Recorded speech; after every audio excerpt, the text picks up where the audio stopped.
una po sir, kay staff lang po namin dito sa may JP Rizal.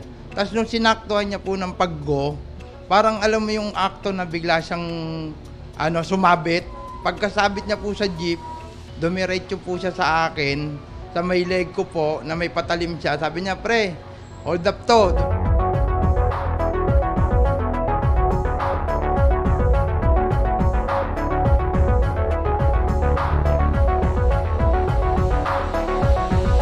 Naawa din po ako, nag-iiyakan na po sila dun sa istribo ko eh. Kasi sa akin lang po siya nakatutok. Sabi niya, diretso mo, diretso mo. Sabi ko, sige kuya, okay lang, didiretso ko lang. Bibigay ko yung gusto mo. Wag mo lang kaming saktan.